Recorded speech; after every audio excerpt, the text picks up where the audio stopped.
I was deep behind enemy lines, in the very heart of the opposing camp. My adversaries were all around me. For the time being, my disguise was holding, but still, I felt exposed, as if my secret were obvious to anyone who took the time to look. The enemy would not take kindly my infiltration of their ranks, especially not here, in their inner sanctum. Yo, Middlebrook, let me borrow your shampoo. I was in the high school boys' locker room after third period PE. I just come from the showers, and part of the reason I felt naked was because I was naked. Here, just bring it back when you're done. Kevin was lean and muscled and dark, and more importantly, he was naked too, and suddenly it seemed like there was no place in the entire locker room to look that wasn't his.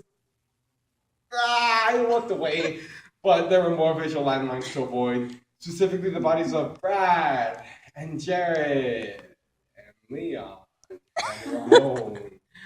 Other guys from our PE class all looking like one of those Abercrombie and Fitch underwear ads come to life.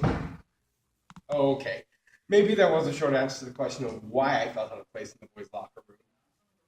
I liked guys, seeing them naked, but, and this is worth emphasizing, I had absolutely no interest in seeing them naked in person in the boys' locker room after third period PE. Well, November 22nd, 2013 was a rather important day for me. I was offered drugs for the first time, and I came out of the closet. Yep, I had a full 4 years to be out and proud and still single, which in retrospect might have been a blessing. I mean, have you ever thought about how difficult gay relationships are? I mean, they're literally twice as hard. Anyways, nobody knows the struggle of being single and gay and closeted more than me. Yeah, I mean Russell Middlebrook. But with the help of his best friend, Min, and his crush, Kevin, Russell eventually learns that being true to yourself will get you through thick and thin. The Geography Club by Russell Middlebrook. No, by Brent hartinger. Later that night, I visited one of my regular gay haunts. Among those various chat rooms, there's a whole list categorized by geographic location. In other words, if you want to talk to a gay person in Boise, Idaho, there's a room labeled Boise, Idaho. I kept scrolling down the screen until I came to a room listing the town where I live. It took me by surprise. It made sense, of course, 10% gays are your friends and your neighbors and all that crap. But I kind of assumed that's just talk and that gay people really only live in New York and San Francisco. Still, if gay people live in Boise, Idaho, it's a reason they'd be in my town too. Hey. So, not exactly the most exciting conversation. Where do you go to school? Good kind. This was my high school. I could accept that there were other gay people in my town, even other high school students, but I definitely cannot accept that they went to my high school. Who are you? What's your real name? Who are you? You tell me first. Oh, we should meet. It was well past dark when I arrived at the playfield where Reed agreed to meet.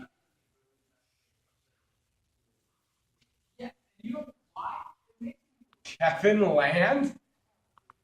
I was dying to tell someone about Kevin. This makes me sound like a jerk, I know, but I had no desire to spread it all over the school. I just wanted to tell one single person, to say the news out loud. The problem was, in order to tell anybody about Kevin, I first had to tell them about me. That left me. So, how do you feel about malicious gossip? Gossip, it's about Kevin Land. What about him? What would you say if I told you Kevin Land was gay? I'd say that is interesting. How do you know? Well, I ran into him in a gay chat room. Now I know what you're thinking. You're thinking, what was I doing in a gay chat room?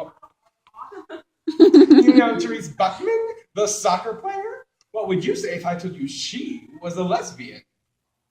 Really? Wow. And what would you say if I told you she was my girlfriend? Okay, this was too weird. Was the whole school secretly gay? We should meet. We met after school deep in the stacks of the library. I wasn't sure whose idea it had been, but if you're looking for solitude, there's no better place than a high school library. And this is so stupid. We shouldn't have to meet like political distance. Why can't we be seen together like normal people? As if an answer, Candy Moon walked by the end of the aisle. Suddenly, this didn't seem like such a good place to be. Wait a minute. Why not start a real club? There is just one issue. If you start an after-school club, it has to be open to all the students in the school. That's the policy. I got it! We just choose a club that's so boring, nobody would ever in a million years choose to join it. We could call it the Geography Club. Docious! The first session of the Geography Club will come to order. It was that Tuesday at the after-school meeting of the Geography Club, and we were in Kapart's classroom playing baseball. We were using an eraser as a bat and a ping pong ball as a ball. Kevin was up to pitch. That's it, little Brooke. Now I'm going to wipe the floor with your face. Nice. Hey, you ever think about joining the baseball team? I hadn't ever thought about it. But the next day, hey, I just joined the baseball team. Oh, shiz. Hey, we could really use the help. And suddenly, it didn't matter that I didn't know my baseball position, or that deep down, I knew that joining a team just to be close to a guy was basically a really bad idea. Kevin Land was happy I joined the team, and that was all that mattered. It's like that for what? That Friday, I had my first baseball game. It was the bottom of the seventh when I came my turn to bat. We were behind by 2. We had a guy on first and a guy on third. If I scored a home run, well, we would actually win the game. And if elephants laid eggs, it takes 16 people to eat a 3-egg omelet. This is exactly the kind of pressure I didn't want. Why is it so hard?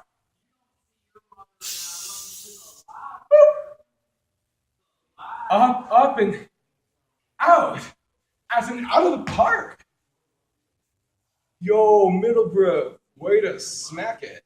Hey. No problem. Hey, thanks for coming. You and me, we're a team.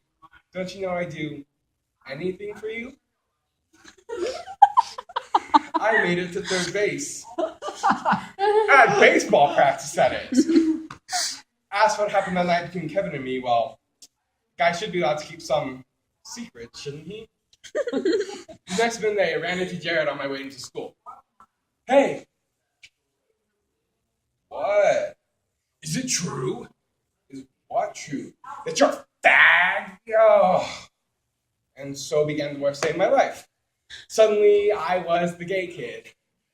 I don't think of myself as a pessimist, but at just such reason. I'd wanted so badly for this not to happen, it was bound to at some point.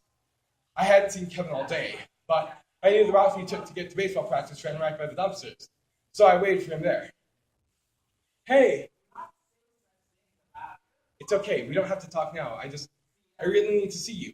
Can you meet me later tonight? Oh, I don't think I can. What? Okay. How about tomorrow? I can't do tomorrow either. What? What are you saying?